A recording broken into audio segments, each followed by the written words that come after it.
Students, welcome to my channel. I hope you all are doing well. Today we are going to discuss about the diagram of animal cell. So ये हमारा animal cell है। तो अब इसके हम organelles जो है उसके बारे में थोड़ा सा डिस्कस कर लेते हैं क्योंकि आपको अच्छे से क्लियरिटी में समझ में आए। सो फर्स्ट ऑफ ऑल हम लोग पढ़ेंगे सेल मेम्ब्रेन के बारे में। सेल मेम्ब्रेन होता क्या है? सेल मेम्ब्रेन जो है एक आउटर कवरिंग होती है सेल की। ये प्लांट सेल और एनिमल सेल दोनों में होता है। ये आउटर कवरिंग होती है सेल की। ये इसका वर्क क्या है? ये सेलेक्टिवली परमिएबल होती है। सेलेक्टिवली परमिएबल मतलब कि कोई भी बाहर से फॉरेन मटेरियल आया तो उसको है ना अंदर जाना, अंदर से आ रहा है या बाहर से आ रहा है, उसको अंदर या बाहर जाने की परमिशन देती है ये। और इसका एक और काम होता है, ये क्या करती है? प्रोटेक्ट करके रखती है। साइटोप्लाज्म जो भरा हुआ है इसके अंदर, मैट्रिक्स यानी कि फ्लूइड जो भरा हुआ है, उसको ये कंटेन करके रखती है, जो ये बाहर ना निकल जाए।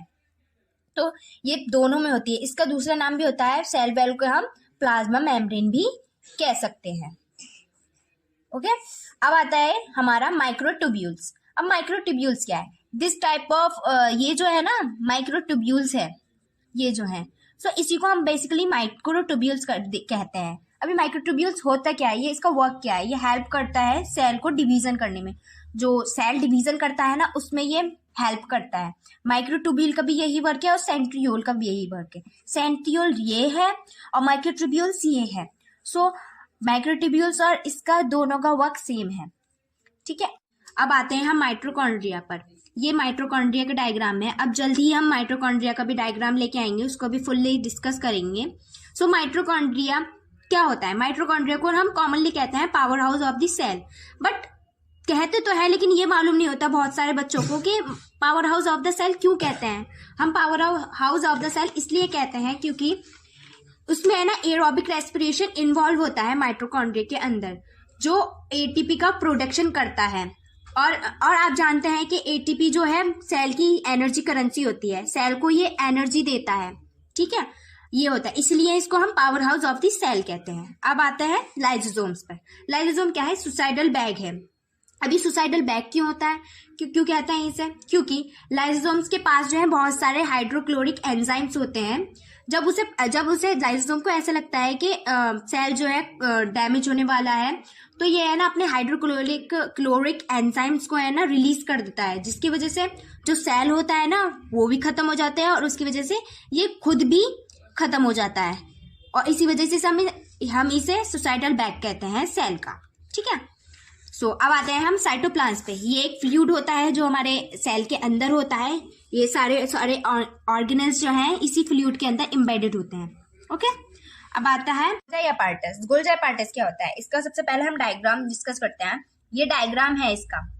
इसको बोलते हैं हम सिस्पेस, इसको बोलते हैं ट्रांसपेस।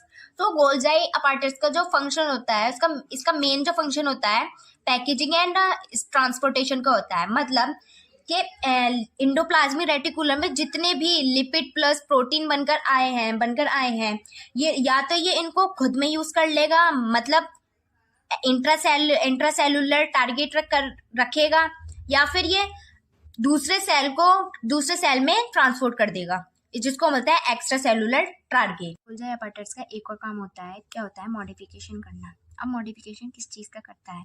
लिपिड और प्रोटीन का मॉडिफिकेशन करता है। जब लिपिड और प्रोटीन इंडोप्लाज्मिक रेटिकुलम से गोल्जी अपार्टस में आता है तो क्या होता है? वहाँ पर लिपिड और प्रोटीन का मॉडिफिकेशन होता है। वहाँ पे क्या होता है? प्रोटीन पहले हम बात करें प्रोटीन की। तो प्रोटीन में क्या होता है?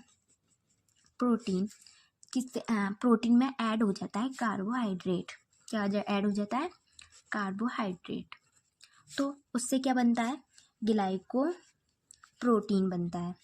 ठीक है, और उस प्रोसेस को हम बोलते हैं, क्या बोलते हैं? ग्लाइकोजाइलेशन। ओके, क्या बोलते हैं? ग्लाइकोजाइलेशन।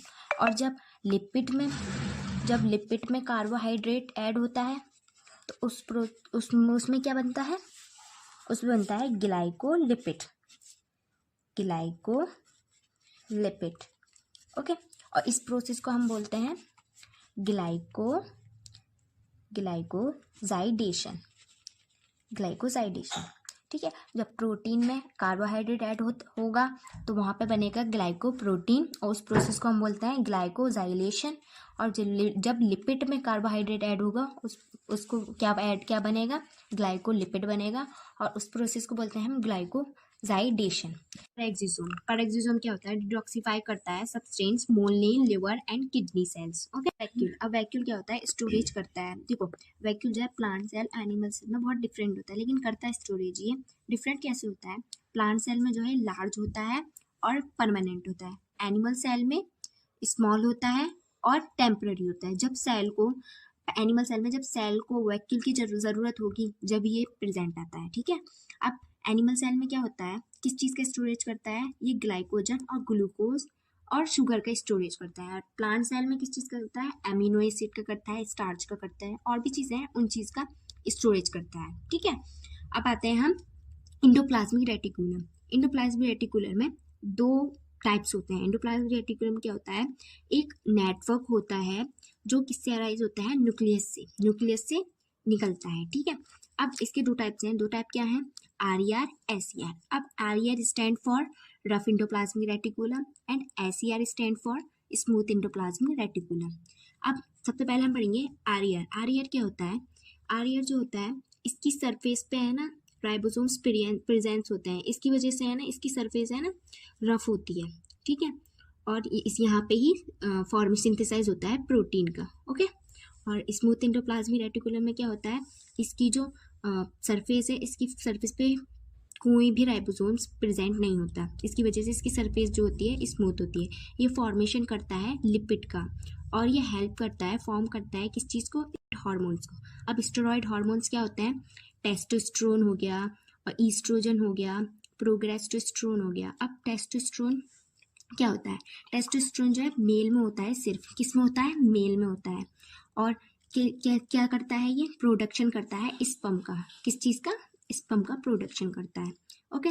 और एस्ट्रोजन और प्रोगेस्टेरोन ये सिर्फ फीमेल में होता है। एस्ट्रोजन क्या करता है, सेक्सुअल ग्रोथ को, फीमेल्स की सेक्सुअल ग्रोथ में हेल्प करता है और मेंटेन करता है मेंस्ट्रुएशन साइकिल को, ठीक है। और भी जो सेक्सुअल एंड रिप्रोडक्टिव हेल्थ को कंट्रोल करता है एस्ट्रोजन। और प्रोगेस्टेरोन जो है ये सिर्फ प्रेगनेंसी के टाइम पे ही प्रेजेंट होगा और ये क्या करता है, यूट्रस को प्रिपेयर करता है किसके लिए, एग को फर्टिलाइज करने के लिए। और ये ब्रीस्ट को भी प्रिपेयर करता है किस चीज़ के लिए, मिल्क प्रोडक्शन के लिए, ओके, ठीक है। अब आते हैं हमारा न्यूक्लियस। न्यूक्लियस क्या है, ये कंट्रोल सेंटर होता है सेल का, ठीक है। और इसको हम ब्रेन ऑफ द सेल भी बोलते हैं, ठीक है। और ये सेंटर में होता है लोकेटेड, एनिमल सेल में सेंटर में होता है, लेकिन प्लांट सेल में भी होता है, लेकिन ये है ना वैक्यूल की वजह से सेंटर से थोड़ा साइड में हो जाता है, ओके। अब न्यूक्लियोलस क्या होता है, न्यूक्लियोलस जो है, अब न्यूक्लियस का ही टाइप होता है, ठीक है। न्यूक्लियस के अंदर ही आता है। तो न्यूक्लियोलस में RNA का सिंथेसाइज होता है और यहीं से ही राइबोसोम्स बनता है, ठीक है। राइबोसोम्स का फॉर्मेशन जो होता है ना न्यूक्लियोलस से ही होता है, ओके। अब राइबोसोम्स क्या होता है, राइबोसोम्स में क्या होता है, प्रोटीन सिंथेसाइज होता है। क्या सिंथेसाइज होता है, प्रोटीन सिंथेसाइज होता है। ये आपका एनिमल सेल कंप्लीट हुआ and next video we will discuss about the plant cell, okay. If you any doubt students, so you text me in comment section. Thank you students.